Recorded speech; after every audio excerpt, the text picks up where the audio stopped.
When we were small kids, and sometimes we'd go for caravanning holidays during the holidays, Dad used to take pictures. Although he took some colour negative or black and white negative in the early days for prints, mostly he shot colour slides, which is a better quality film, and normally it was projected onto the wall or a screen. And National Geographic magazine, if you ever heard of that, most of the photography of that before the year 2000 was done with a film called Kodachrome, a very good Kodak film. So Dad used to do that, and when I was about halfway through high school, I went to a friend's place and his father put on a slideshow. And I looked at it and I thought, Dad would have thrown 3/4 of those slides in the bin and not shown to anyone. You know, out of focus, everything was fuzzy, too dark, too light, blurred because you shook the camera, or all this sort of thing. I thought, oh, maybe Dad's different, because everything he did was right. Well, parents are always right. Anyway, so then I got interested, and then when I was doing my apprenticeship in a car factory as a fitter, I would go out at night time with Dad's small tripod and the camera and take pictures of cars driving in and out of petrol stations, and do like 5 and 10 second exposures. Then you get a big streak from the lights, maybe even a minute sometimes, and all those sorts of things. So I experimented a lot. So I like doing those sort of things, and sunsets and everything, various stuff.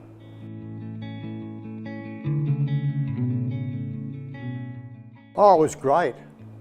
All of a sudden I could see on the back. Like, I used to call it the instant Polaroid.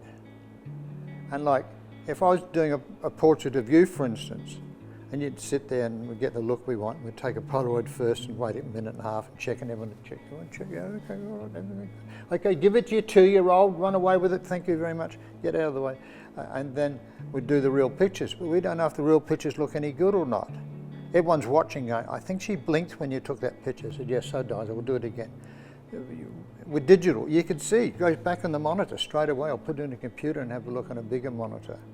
So yeah, I thought it was a great thing. Ruined my business because it was so easy for people who didn't know what they were doing to do great pictures. They knew how to frame them, they knew what they wanted, and most of the time auto exposure, especially if you shot RAW files and not JPEG, you could rescue them in the computer afterwards, make them darker and lighter and all that sort of stuff. That was a revolution. I'm glad I was involved in it. Yeah. When I was doing big jobs, I would shoot a medium format camera, sort of a boxy camera like this you used to look down the top of, and I'd get a whole 10 shots to a roll of film, which means every time it went click it was kind of expensive.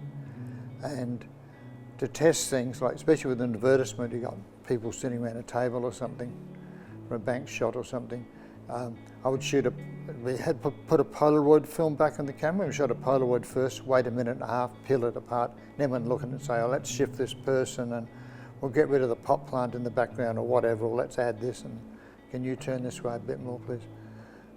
And take your sunglasses off the guy in the background, and all those sorts of things. So yeah, so that was slow, but it worked, and expensive.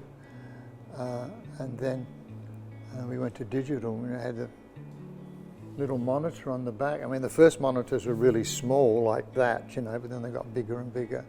So yeah, it was a new world. And we could do much more because you could take 100 shots with the digital. It would be 10 rolls of film on my larger film cameras, which was quite expensive, and most jobs wouldn't wear that. They were, say, 2 or 3 rolls at the most. With digital, you can take 100, no problems.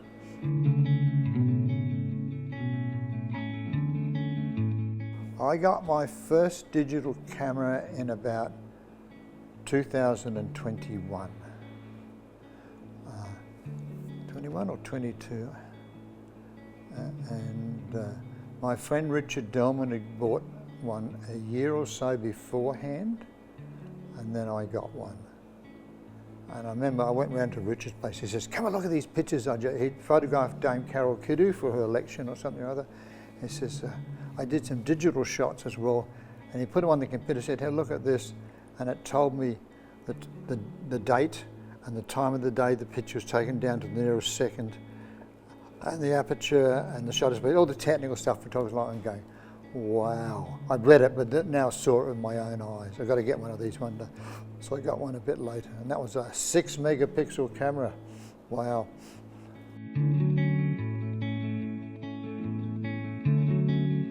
The first really memorable shoot I did that I really enjoyed doing, I had worked at Bougainville Copper as a fitter.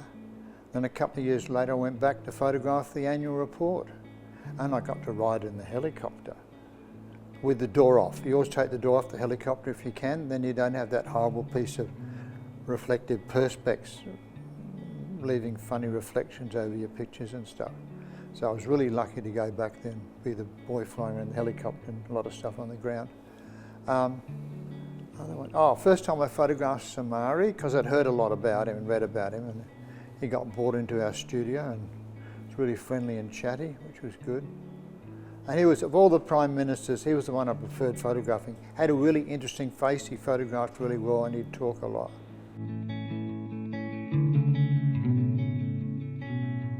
Rabaul, everyone's favourite. The Highlands. Highlands, beautiful scenery up there. Not so hot, it was different. Sepik was really good. Most places were really good. Western Province was nice. All the mines, so I did many times. Oktedi, Porgera, Hidden Valley, Lahia, a couple of others. I remember that. Oh, K92 now, Kainantu mine, went there a few times. The other ones a lot. I used to like photographing mines. I think having worked in one. Yeah.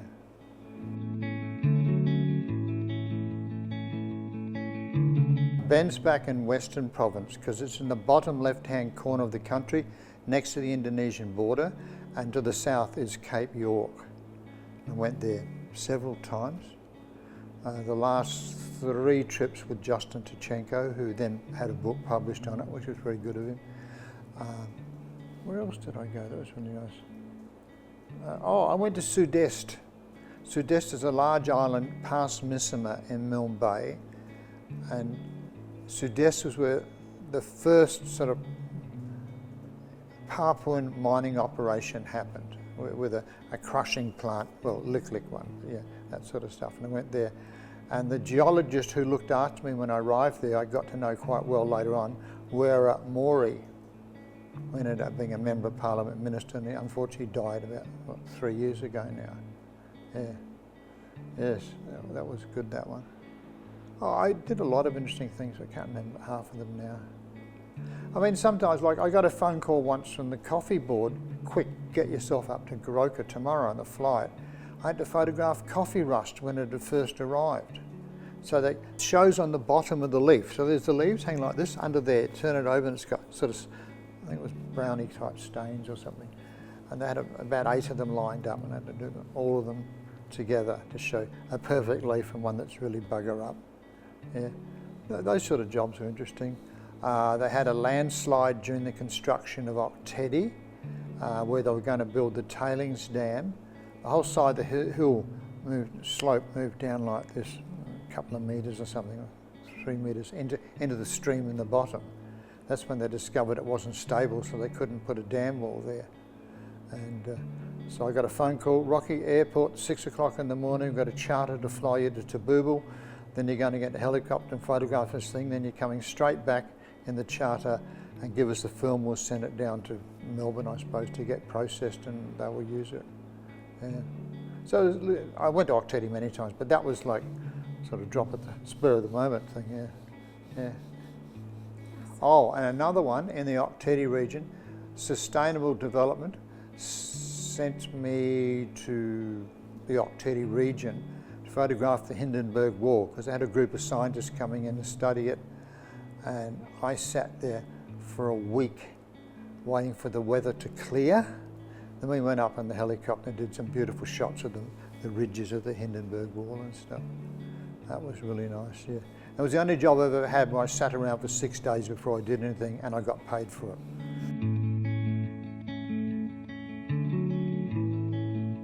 I prefer hanging out of helicopters. You can go much higher and you go from A to B faster and everything.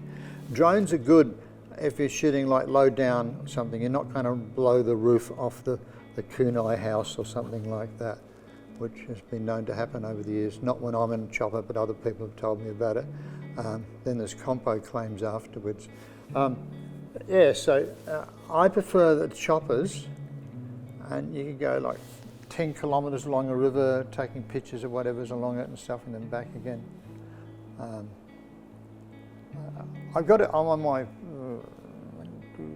4th drone now, I think. Yeah. No, they're great.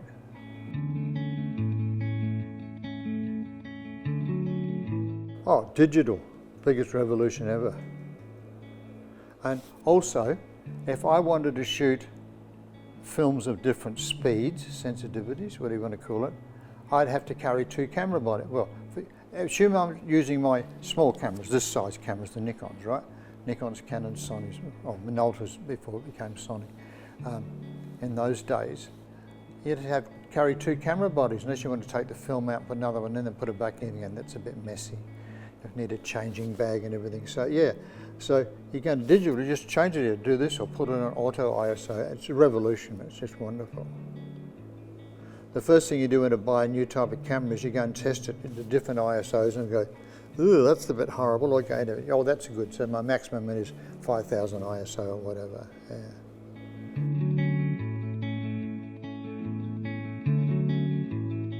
Well, if you're going to go into full-time photography, I'm warning you now, it's a lot more expensive than you think it is.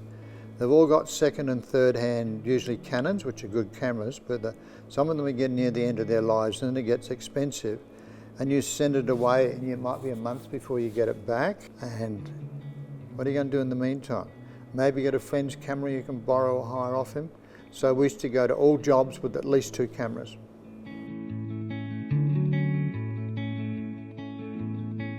I'll be interested to see who comes along. I'll get to meet probably a lot of people I knew before, which would be good. They're coming to see me, that's wonderful, rather than me trying to find them. Yeah, and people's reactions, like you get a picture like, that was one of your really favourites. They all go, no, Muskie, that other one there's better. I don't know why they chose that, you know, so different people have different tastes. It's a personal taste thing.